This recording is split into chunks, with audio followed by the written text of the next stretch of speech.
Hi. Gotten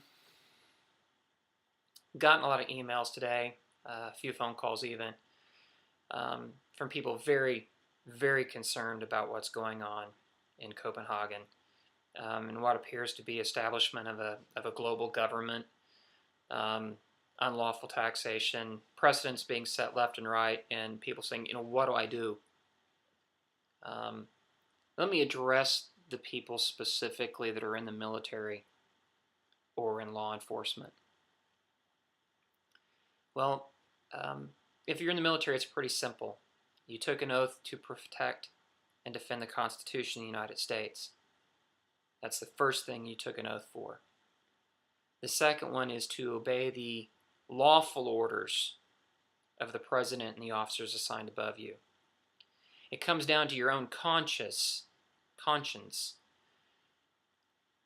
and basically the Uniform Code of Military Justice and what you can consider as lawful orders. If you don't feel it's morally right, then don't do it. If you have a doubt or question in your mind, don't do it. You see, history tells us that once a politician begins to accumulate power, they use the military and the law enforcement to enforce the laws. Now, one thing that's very curious to me is over the last 5, 6, 7 years, police officers went from being called officers of the peace or peace officers to law enforcement officers. It's a very subtle, subliminal change that says very, very big things. If you're an officer or military personnel, I ask you to go to oathkeepers.org. That's oathkeepers.org. And read that site. I'm an oath keeper. I'll tell you straight up on that one. I ask you to go there and look things over and decide for yourself. Second thing I'm going to ask you to do,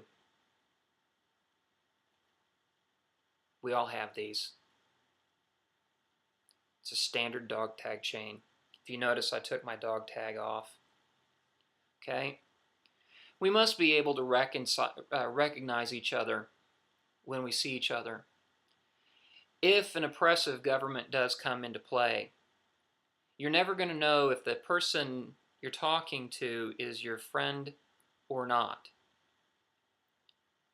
So what I ask you to do is to put on your dog tag chain. If you have another dog tag chain that you're wearing, get another one, but don't put anything on it. Okay? Now why? Well, when you look at the dog tag chain, it's pretty simple. Bunch of individual balls and beads. Okay?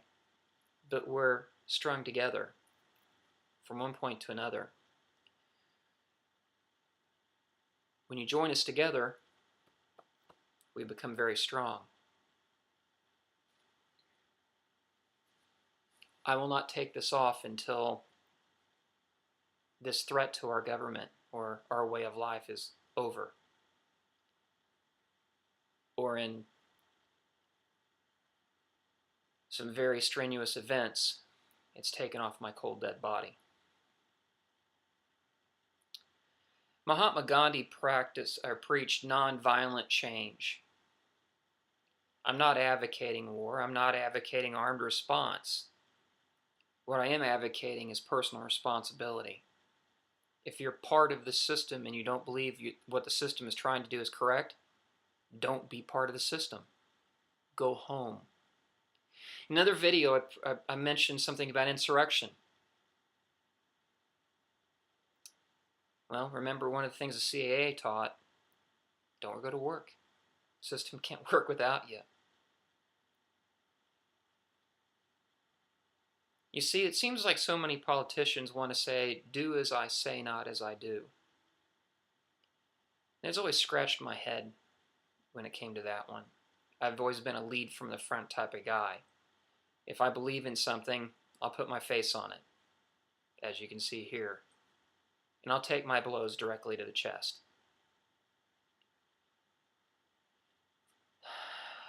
I'm doing these videos for specific reasons, and they're not monetary. These are going to cost me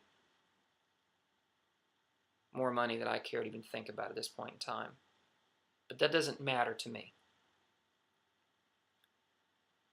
What matters to me is my children's ability to look at me with respect and say my father always did what he believed was correct. He swore an oath when he was 18 years old. Until the day he died, he kept it. If you've taken an oath, keep it. If you haven't taken an oath, consider taking one. Which brings us back to the stand together statement.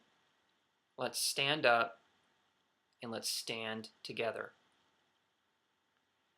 If the president comes back and wants to in effect implement a global government inside our country. Sorry, I've been up for 2 days. Global government, tell him no. If your governor wants to do a global government, tell him no. Our country was founded on the principle of representation by the people, for the people, of the people. The federal government has acted for more than 20 years for its own best interests. That's not right, and it needs to change. In coming videos, as I become prepared and have studied, I'll begin to recommend things that we can do. But for right now, let's begin to recognize each other and stand together. And then we can talk about what needs to be done. But we'll do it in a rational manner.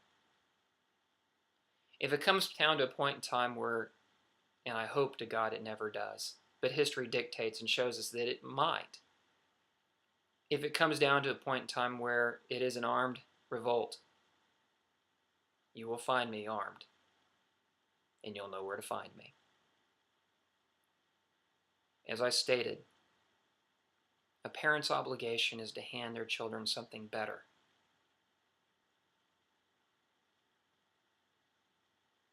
We need to do better.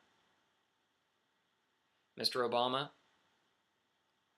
don't sign a treaty and don't try to enforce it without the approval of the people. Congress, cut off the funding to the EPA if they turn around and try to enforce carbon emissions. State governments, it's up to you to enforce and collect what the EPA says must be done. If they don't, or say if they try to make you, invoke your sovereign rights. Don't do it. County and state, county governments and city governments, if the state tells you you're supposed to do something, evoke or invoke your sovereign rights and do not do it. Sheriffs, and this is for you specifically, you are the backbone of our law enforcement and our governmental structure.